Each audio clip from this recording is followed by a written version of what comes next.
Captain Jake Morrison stood on the bridge of the Earth Defense Vessel Ranger, watching the massive alien ship grow larger on the main screen. The ship was unlike anything humans had ever built. It looked like a crystal mountain floating in space, with strange blue lights pulsing along its surface. Jake felt his stomach tighten as he thought about what was coming next. 3 months ago, Earth had made first contact with the Galactic Council. The aliens seemed friendly enough, offering trade and knowledge in exchange for Earth joining their galactic community. But there was a catch. Every new species had to go through something called the ranking protocol. The aliens would test humans in different ways, then decide where humanity fit in their galactic hierarchy. Lieutenant Amy Carter walked up to Jake, holding a datapad. Her face looked worried. "Captain, I've finished reviewing all the information we have about their ranking system," she said. "It's not good news." Jake took the pad and read through Amy's report. The Galactic Council had 9 different ranks, from Class 1 to Class 9. Class 1 species were basically slaves, used for simple labor and mining. Class 2 and 3 species served as workers and technicians. Class 4 and 5 species handled trade and basic military duties. Class 6 and 7 species were given some political power in better territories. Class 8 and 9 species ruled everything. "Where do they think we'll rank?" Jake asked. Amy pointed to a section of her report. "Based on our technology and what they know about us, they expect us to be somewhere between Class 2 and Class 4. That means we'd be servants or workers for the higher-ranked species." Jake felt anger building in his chest. Humans had fought too hard to build their civilization just to become servants to aliens. But he also knew that fighting the entire Galactic Council would be suicide. Earth had maybe 100 space-capable ships. The Council had thousands of worlds and millions of ships. "Who's leading their evaluation team?" Jake asked. "Someone called Evaluator Zenth Ka," Amy replied. "He's from a species called the Hegemony. They're Class 8, so they're pretty high up in the Council hierarchy. He's apparently famous for being very strict with new species evaluations." A communication officer called out from across the bridge. "Captain, we're receiving a transmission from the Council ship. They want to begin the evaluation process immediately." Jake straightened his uniform and walked to the communication station. "Put them through," he said. The main screen flickered and showed the image of an alien that looked like a tall, thin human covered in gray scales. Its eyes were large and completely black, with no visible pupils. When it spoke, its voice was cold and mechanical. "I am Evaluator Zenth Ka of the Galactic Council," the alien said. "We will now begin the ranking protocol for the species you call humanity. Prepare your ship to receive our evaluation team."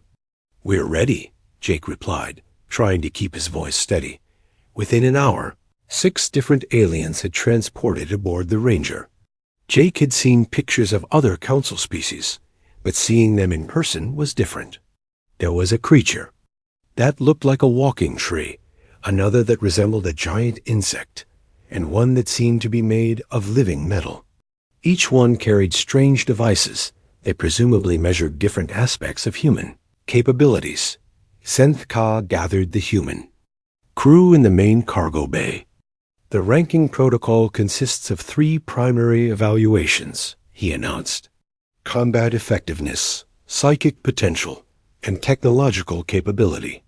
"We will also conduct secondary tests of strategic thinking, cultural development, and social organization." Jake noticed that the aliens seemed confident, almost bored. They had clearly done this many times before with many different species. To them, this was just routine paperwork. "We require a representative fighter for the combat evaluation," Zenth Ka continued. "This individual will face champions from Council species to determine your military ranking." Jake was about to volunteer himself when a voice spoke up from the back of the group. "I'll do it." Everyone turned to look at Marine Sergeant Lisa Brooks. She was average height for a human, with short brown hair and calm brown eyes. She didn't look particularly impressive, especially compared to some of the larger male crew members. But Jake knew her reputation. Brooks had been through every advanced combat training program Earth had to offer. She was good at her job, but she wasn't superhuman. You are certain? Zentka asked, looking at Brooks with what might have been amusement. The combat evaluation can result in serious injury or death. Brooks shrugged. I'm sure. The evaluation team led everyone to the ship's gymnasium, which had been converted into a testing arena. Alien devices projected energy barriers around a fighting space about 20 meters square. Other devices floated in the air, presumably. Recording everything that happened, Zentka gestured to a massive alien standing near one wall. The creature was at least 3 meters tall, with 4 arms and skin that looked like gray stone. Its eyes glowed red, and when it moved, the floor vibrated under its weight. This is Champion Vex Thul of the Krillian Empire, Zentka announced. He is ranked as a Class 7 warrior, having won over 300 arena battles. He will be your opponent. Jake felt his heart sink. Brooks was skilled, but she was still just human. The alien champion looked like it could tear apart a tank with its bare hands. Brooks walked into the arena without any visible weapons or armor, wearing only her standard military uniform. Vex Thul followed her, its footsteps shaking the floor. The other aliens gathered around the barrier, some making what sounded like bets in their various languages. Combat begins now, Zentka declared. What happened next took exactly 14 seconds, though it felt much longer to Jake. Vex Thul charged forward with surprising speed for something so large. Brooks didn't run or dodge.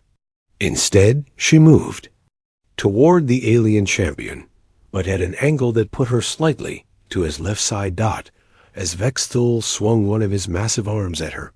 Brooks dropped low and rolled under the attack. She came up behind his left leg and did something with her hands that Jake couldn't quite see. The giant alien stumbled, off balance. Brooks used that moment to jump onto Vex Thul's back, wrapping one arm around what Jake assumed was his neck. With her free hand, she pressed against a specific spot on the back of the alien's head. Vex Thul reached back with all 4 arms, trying to grab her, but Brooks was already moving again. She dropped down and swept Vex Thul's legs, causing him to fall forward. As he fell, she grabbed his right arm and twisted it in a way that forced him to flip over onto his back. Before he could recover, Brooks had positioned herself so that she controlled both his breathing and his ability to move. Vex Thul tried to struggle, but every movement he made only tightened Brooks' hold on him. After a few seconds, the massive alien went limp. Brooks stood up and looked at Zentka. Is he supposed to stay unconscious, or should I wake him up? The cargo bay was completely silent. Every alien stared at Brooks with expressions that Jake couldn't read, but he could sense their shock. Finally, Zentka found his voice. That result is unacceptable, he said. We demand a retest with a different champion. Brooks shrugged again. Okay. 20 minutes later, she faced a Class 8 champion from a species that looked like a cross between a spider and a snake. The fight lasted 9 seconds. Jake realized that something very important had just happened, though he wasn't sure. What? The aliens were no longer looking bored. They were looking worried. And that worried Jake more than anything else. 3 days after the combat tests, Dr. Elena Rodriguez arrived on the Ranger via emergency transport from Earth. She was the best brain scientist humans had, and Captain Jake Morrison hoped she could help explain what was happening with the alien. Evaluation team. The aliens had been acting strange since Lisa Brooks defeated their champions. They kept requesting more tests, running the same measurements over and over again. Zenth-Ka had sent at least a dozen reports back to the Galactic Council, each one marked as urgent. Elena met with Jake in his private office. She looked tired from the long journey, but her eyes were sharp and focused. "I've read all the reports you sent," she said. "The aliens are having trouble with their psychic evaluation tests?" Jake nodded. "They can't read Brooks at all." "Not. Just weak readings. No readings. Their equipment acts like she doesn't have a brain." Elena raised an eyebrow. "That's impossible. Everyone has brain activity. Even in a coma, the brain still produces electrical signals that can be measured." "That's what I told them," Jake replied. "But they insist their psychic scanners are working perfectly. They tested them on other crew members and got normal results. It's only Brooks who shows up as blank." Elena stood up and paced around the small office. "I need to examine Brooks myself. Can you arrange that?" "She's in the testing bay right now," Jake said. "The aliens are running their technological assessment phase." When Jake and Elena arrived at the testing bay, they found Brooks sitting at a table covered with alien devices. The machines looked like a cross between computers and art sculptures, with flowing lines and surfaces that seemed to change color as they worked. Commander Rick Stone, the ship's chief engineer, was watching the tests with a confused expression. He walked over to Jake and Elena when he saw them enter. "Captain, you need to see this," Rick said. "They've been giving Brooks engineering problems that are supposed to be impossible for Class 6 species to solve. She's been solving them in minutes." Jake looked at the display screen showing Brooks' test results. The numbers and graphs meant nothing to him, but he could see that several alien evaluators were arguing with each other in their own languages. "What kind of problems?" Elena asked. Rick pointed to one of the alien devices. "That thing creates a three-dimensional puzzle using energy fields. The aliens said their best Class 6 engineers need at least 2 hours to solve it. Brooks finished it in 12 minutes. Elena watched as Brooks worked on another puzzle. The woman looked completely relaxed, as if she were doing a crossword puzzle instead of an alien intelligence test. She would study the device for a few moments, then make a series of quick adjustments. Each time, the machine would flash green lights and make pleasant sounds. "How is she doing it?" Helena asked. "That's what's driving the aliens crazy," Rick replied. "They keep asking her to explain her methods, and she just says the solutions are obvious. But when they ask her to teach other humans the same techniques, she can't do it. She says she doesn't really understand it herself. She just sees what needs to be done." One of the alien evaluators, a creature that looked like a walking tree, approached the humans. When it spoke, its voice sounded like wind through leaves. "Your species representative continues to produce impossible results," it said. "We have tested thousands of species over many centuries. We have never encountered an individual who can solve Class 8 technical problems without proper training or equipment." Elena stepped forward. "What kind of training would normally be required?" "Minimum 50 years of advanced engineering education," the alien replied, "plus specialized implants to enhance mental processing speed. Your Brooks has neither of these requirements, yet she performs at levels that should be impossible for her brain structure." Elena asked to speak with Brooks directly. The Marine sergeant looked up from her current test, a device that projected holographic molecules that needed to be rearranged into stable compounds. "How are you doing this?" Elena asked. Brooks shrugged, a gesture that was becoming familiar to everyone who worked with her. "I just look at the patterns and see what's wrong. It's like when you see a picture hanging crooked on the wall. You know it needs to be straightened even if you can't explain why. But these are complex engineering problems," Elena insisted. "They require understanding of physics and mathematics that you've never studied." "Maybe," Brooks said. but the solutions still seem obvious to me. Look at this one." She pointed to the holographic molecules. "These pieces want to connect in a specific way. If I just move this part here and rotate this section, everything falls into place." She made the adjustments as she spoke.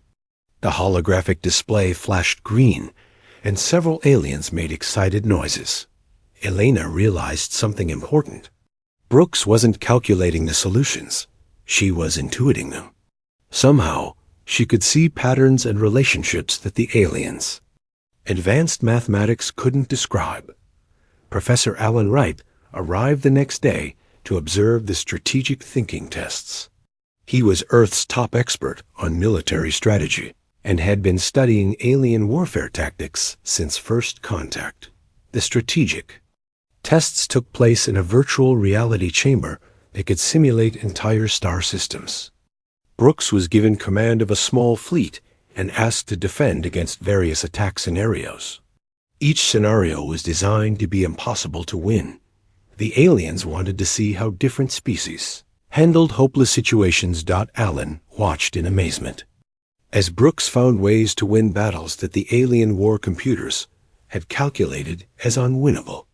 She didn't use standard military tactics or follow any recognizable strategic doctrine. Instead, she seemed to find creative solutions that hadn't occurred to anyone else. In one simulation, she was outnumbered 10-1 by enemy ships. Instead of fighting, she used her ship's engines to create artificial gravity wells that pulled asteroids into the path of the enemy fleet. The enemy ships had to choose between crashing into the asteroids or breaking formation, and Brooks used that moment of confusion to escape with minimal losses. In another simulation, she faced an enemy with superior technology and firepower. Brooks analyzed their communication patterns and realized they were using a hive mind structure. She used her ships to create radio interference that disrupted their coordination, turning their numerical advantage into a disadvantage. After each test, the alien evaluators would spend hours analyzing Brooks' tactics, trying to understand her decision-making process. But every time they thought they had figured out her methods, she would do something completely different in the next simulation. Zenth Ha called Jake to a private meeting after the strategic tests were completed. The alien evaluator looked more frustrated than Jake had ever seen him. "Your species representative continues to produce results that do not fit our classification system," Zenthka said. "She defeats Class 7 warriors in combat, solves Class 8 technical problems, and outperforms Class 9 strategic simulations. Yet our scans show she possesses no special abilities or enhancements." Jake tried to look calm, but inside he was starting to understand why the aliens were worried. "What happens to species that don't fit your classification system?" Zenthka was quiet for a long moment. "In 3,000 years of council expansion, we have never encountered such a species. Our procedures assume that all intelligent life can be measured and ranked according to their evolutionary specializations. And if they can't be ranked," Jake pressed, "then they represent a variable that cannot be controlled," Zenthka replied. "Variables that cannot be controlled are considered threats to galactic stability." Jake felt a chill run down his spine. He was beginning to realize that humanity's evaluation wasn't just about determining their place in galactic society. It was about determining whether they would be allowed to exist at all. Meanwhile, Brooks continued her tests, completely unaware that her simple human adaptability was causing a crisis that could determine the fate of her entire species. To her, she was just doing her job the best way she knew how. But to the aliens, she was becoming proof that humans were something they had never encountered before. A species that couldn't be predicted, measured, or controlled. And that terrified them more than any weapon humanity could have built. The emergency meeting happened at 3 a.m, ship time. Captain Jake Morrison was pulled from his sleep by an urgent message from Earth Command. The communications room was dark, except for the glow of multiple screens showing encrypted transmissions from across the galaxy. Lieutenant Ben Taylor, the ship's communications officer, looked exhausted. He had been monitoring alien transmissions for the past week, trying to understand what was happening in the Galactic Council. What he had discovered kept him awake at night. "Captain, you need to see this," Ben said, pointing to his main screen. "I've been tracking the emergency communications between Council worlds since our evaluation started. They're not just talking about ranking us anymore." Jake sat down at the communications console. The screen showed dozens of intercepted messages, all marked with the highest priority codes the aliens used. Most were in alien languages, but the computer had translated the important parts. "What are they saying?" Jake asked. Ben pulled up a specific message. This one came from the home world of the Ethereals. That's the Class 9 species that basically runs the Council. It's addressed to all Council military commanders. Jake read the translation on the screen. The message was short but terrifying. "Prepare for possible intervention. Species designation Humanitarian shows unclassifiable characteristics. Threat level assessment pending." "Threat level assessment?" Jake repeated. "What does that mean?" Dr. Martinez, Earth's expert on alien psychology, entered the communications room. She had been studying intercepted Council transmissions for days, trying to understand how the aliens thought and what they feared. "It means they're deciding whether to destroy us," Martinez said bluntly. "I've been analyzing their communication patterns, and I can see how their fear is growing. The problem isn't just that they can't rank Brooks, it's that they can't understand why they can't rank her." Jake felt his stomach drop. "Explain." Martinez pulled up her own analysis on a nearby screen. "The Galactic Council isn't just a political organization. It's built on a fundamental belief about how evolution works. They believe that all intelligent species develop along predictable paths. Some become warriors, some become scientists, some become psychics. Each species has clear strengths and weaknesses that can be measured and ranked. And humans don't fit that pattern," Jake said. "Exactly, but it's worse than that." Martinez highlighted several sections of alien communications. "They've been studying our evolutionary history, and they've discovered something that terrifies them. We didn't specialize." Ben looked confused. "What do you mean?" Martinez brought up a comparison chart showing different species' evolutionary development. "Look at this. The Krillians evolved as pure warriors. They're incredibly strong and tough, but they're not very creative or adaptable. The hegemony species evolved as administrators. They're great at organizing and planning, but they're weak in direct combat. Every Council species shows this same pattern of specialization." "But not humans," Jake said, beginning to understand. "Not humans," Martinez confirmed. "We're hunters and farmers, soldiers and scientists, artists and engineers. We kept all our evolutionary options open instead of specializing in one area. To the Council, that makes us completely unpredictable." Jake studied the alien communications. On his screen, more messages were coming in every few minutes, and they were getting more urgent. "What are they afraid will happen?" "They're afraid we'll upset their entire galactic order," Martinez replied. "Their civilization is built on the idea that every species has a place and stays in that place. If humans can excel at anything, then their ranking system breaks down. And if their ranking system breaks down, their whole society might collapse." Ben pointed to a new message that had just arrived. "Captain, this one's from a Council military leader. It's addressed to the evaluation team." Jake read the translation. "If the human species cannot be classified within acceptable parameters, recommend immediate termination of contact. A species that cannot be predicted cannot be controlled. A species that cannot be controlled cannot be allowed to exist." The room fell silent. Jake realized that humanity's first contact with aliens might also be their last. Meanwhile, Lisa Brooks was in the ship's recreation room, completely unaware of the crisis happening around her. She was playing chess with the ship's artificial intelligence computer, something she did every evening to relax. Lieutenant Amy Carter found her there and sat down to watch the game. Brooks was winning, as usual, but not in any way that Amy could understand. Brooks didn't seem to follow standard chess strategies, but somehow she always found moves that put the computer in impossible positions. "How do you do that?" Amy asked, as Brooks made another seemingly random move that left the computer calculating for several minutes. "Do what?"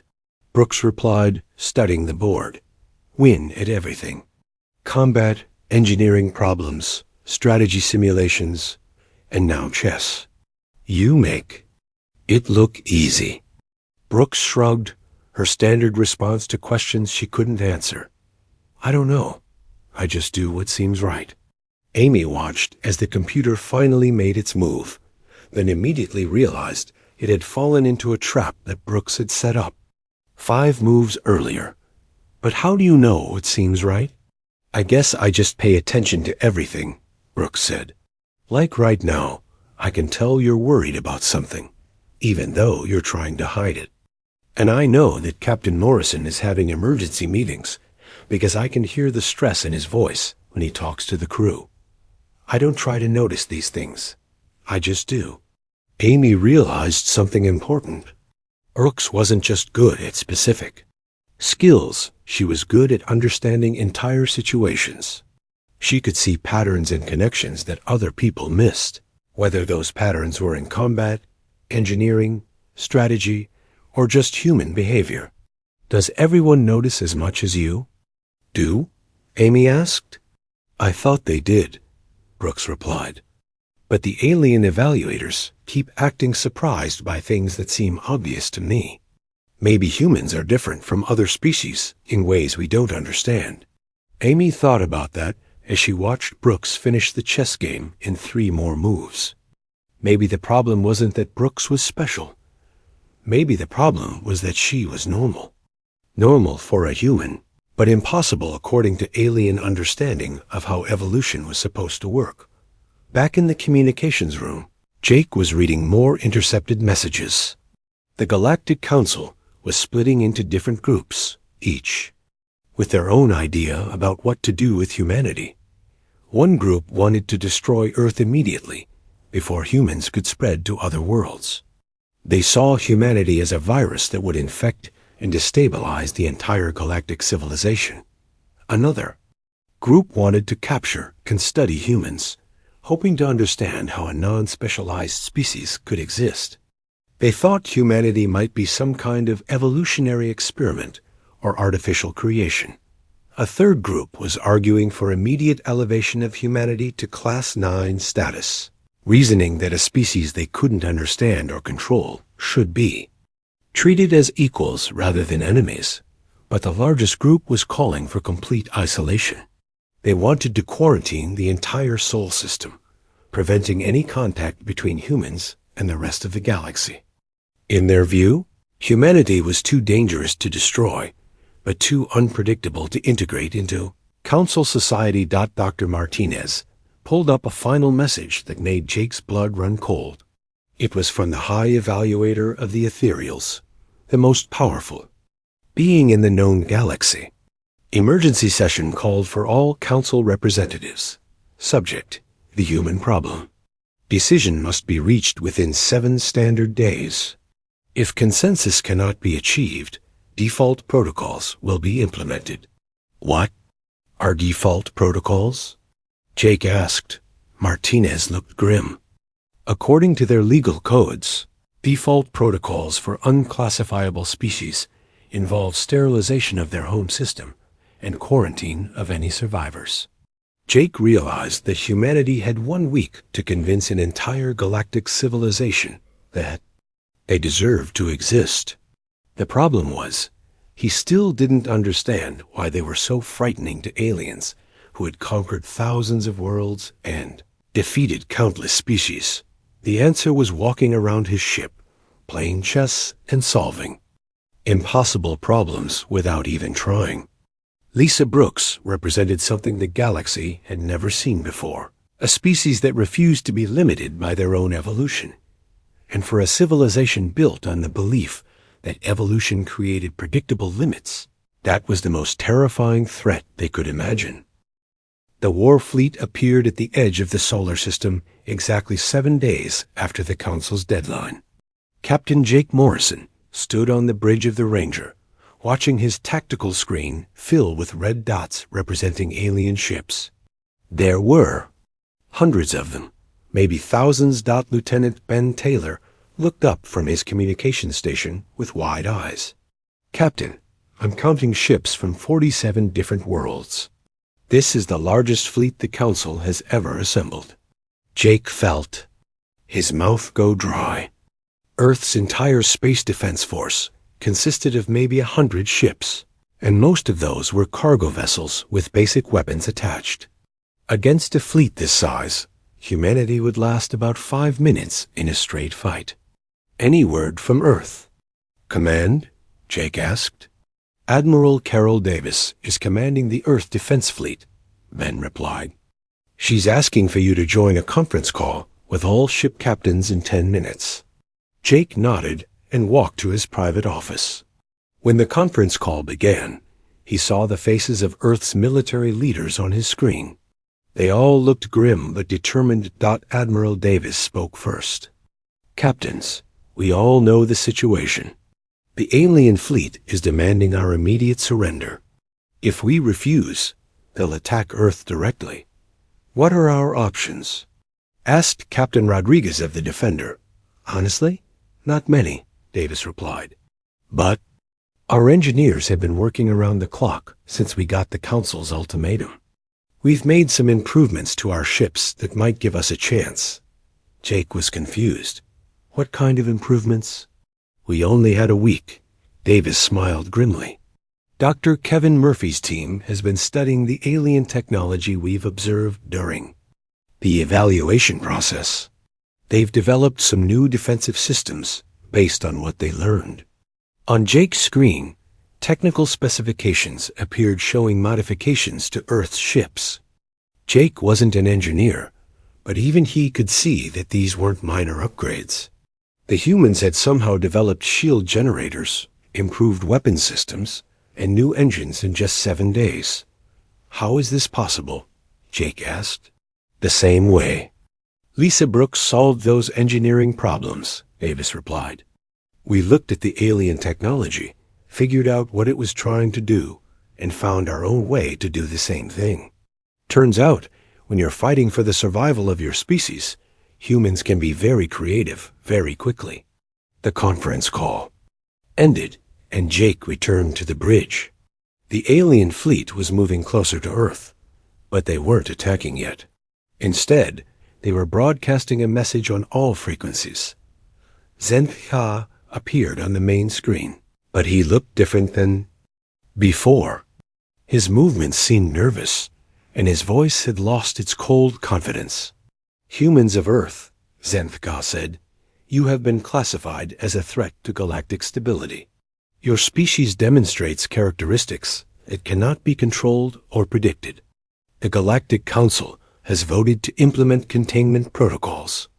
Surrender immediately, and you will be relocated to designated worlds where you can be monitored. Resist, and your home world will be sterilized." Jake was about to respond when Lisa Brooks walked onto the bridge. She had been listening to the transmission and didn't look impressed. "Captain, can I talk to them?" she asked. Jake stared at her.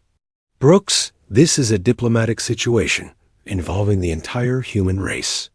"I know," Brooks replied calmly, "but I think I understand what's really happening here, and I think I know how to fix it." Jake looked around the bridge at his crew. They all trusted Brooks, even if they didn't understand her. "What do you want to say?" "Just let me talk to their leader directly," Brooks said. "Not through official channels or diplomatic protocols. Just person to person, or whatever the alien equivalent is." Jake hesitated, then nodded to Ben. "Open a direct channel to Zenthka." When the alien evaluator appeared on screen, Brooks stepped forward. She looked completely relaxed, as if she were talking to a neighbor instead of the leader of an invasion. "Fleet, Zenthka," she said, "I've been thinking about your ranking system, and I think I understand your problem." The alien looked surprised. "You understand our problem? You keep trying to fit us into categories that were designed for other types of species," Brooks explained. "It's like trying to use a hammer when what you really need is a screwdriver. The tool isn't broken. You're just using it for the wrong job." Zenthka's large black eyes seemed to focus more intently on Brooks. "Elaborate." "Your ranking system works great for species that evolved to specialize in one thing," Brooks continued. "Warriors, scientists, administrators, whatever. But humans didn't evolve that way. We evolved to be generalists. We had to survive in environments that kept changing, so we got good at adapting instead of getting good at one specific thing." Jake watched as Brooks explained humanity's evolutionary history in simple terms that even he could understand. She talked about how humans had spread across Earth by learning to survive in deserts, forests, mountains, and islands. Each environment required different skills, so humans developed the ability to learn new skills quickly instead of being born with one set of perfect skills. Your ranking system can't measure adaptability because adaptability isn't a specific skill, Brooks said. It's the ability to develop new skills when you need them. That's why your tests gave you weird results. You were measuring what we can do right now, but what makes humans special is what we can learn to do when we have to. Zenthka was quiet for a long moment. Finally, he spoke. "If this is true, then your species represents a fundamental threat to galactic order. A species that can adapt to anything cannot be contained or controlled." "That's where you're wrong," Brooks replied. "We don't want to be controlled, but we're great at cooperation. Look at what happened during our evaluation process. Did we try to take over your ship or steal your technology? No. We answered your questions, took your tests, and tried to be helpful." Jake realized that Brooks was right. Even when the aliens had been testing humanity like laboratory animals, humans had remained cooperative and friendly. "Besides," Brooks continued, "you're thinking about this all wrong.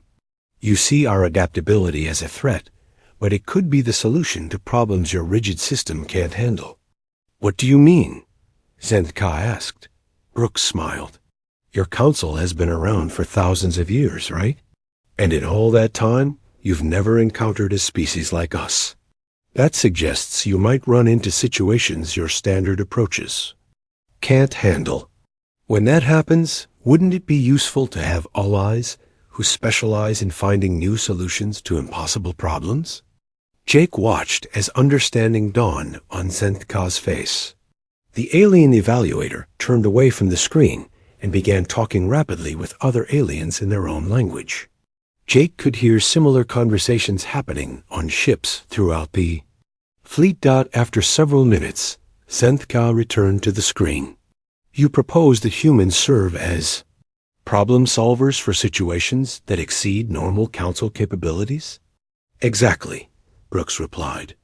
"Instead of trying to rank us in your existing system, create a new category. Call us consultants or troubleshooters, or whatever you want.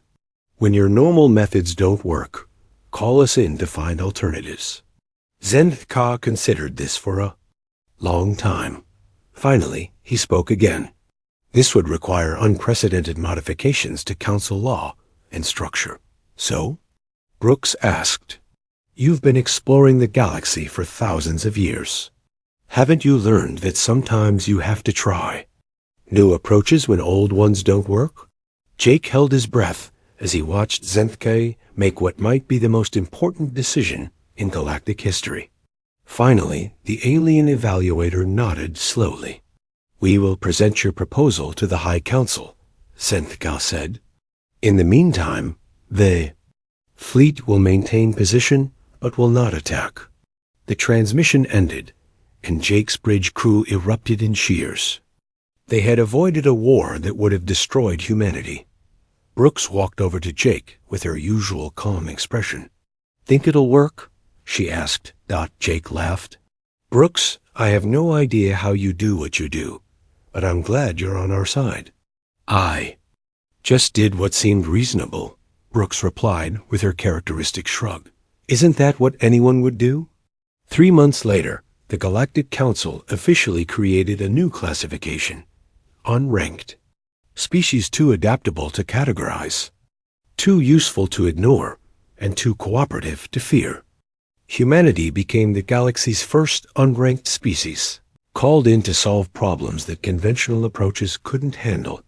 And Lisa, Brooks, went back to her normal routine of playing chess, fixing broken equipment, and doing whatever needed to be done. Because to her, saving the human race was just another problem that needed a solution. And finding solutions, as it turned out, was what humans did best.